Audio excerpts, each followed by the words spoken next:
ধর্ষণ করছে, সে তো স্বীকার করছে। এটার আবার কিসের ডিএনএ টেস্ট করবে? চাচ্ছি যেটা যে প্রধানমন্ত্রী যে তাদের পাশে গেছেন, এটা আসলে সুন্দর একটা মানে তাদেরকে করার জন্য। কিন্তু ওখানে যে যদি তার বাবা মাদেরকে আরেকটু আশ্বস্ত, যেটা চাই, যেটা বারবারই ঘটতেছে যে শিশু ধর্ষণ, এটা কোনো বিচার হচ্ছে না, তার জামিন দিয়ে চলে যায় অথবা তারা কোনো মানে মিথ্যা মানে করে। আমরা চাচ্ছি উনি এমনভাবে করুক, উনি এসে যদি তার গার্ডিয়ানকে বলতো যে এটা তো মানে ধর্ষণ করছে, সে তো স্বীকার করছে। এটার আবার কিসের মানে কিসের ডিএনএ টেস্ট করবে, কিসের? এগুলো না করে আমাদের প্রকাশ্যে আমাদের তাকে করা হোক, তাকে ফাঁসি দেওয়া হোক। তাহলে সে না আরও যারা ধর্ষক আছে তারা আরও দেখে তারা আর কখনো এরকম শিশু নির্যাতন করবে না। দেখেন আপনারা যে 1 মাস পর অন্তর এক একটা না একটা ঘটতেছে, কিন্তু কোথায় বিচার হয়েছে? আসিয়া বিচার হয়েছে?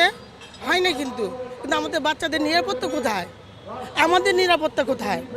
আমরা বাচ্চাদের কিভাবে স্কুলে পাঠাবো, কিভাবে বাসায় রেখে আমরা কাজে বাড়াবো? তাই আমি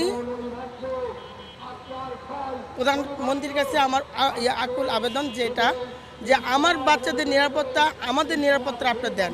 আপনি আসছেন নতুনভাবে, আমাদেরকে নিরাপত্তা দেন, আমার বাচ্চাদের দেন। এই ধরনের দর্শকদের প্রকাশ্যে আপনারা শাস্তি দেন, তাহলে ওদেরকে দেখে আর বাকি কেউ এরকম করবে না।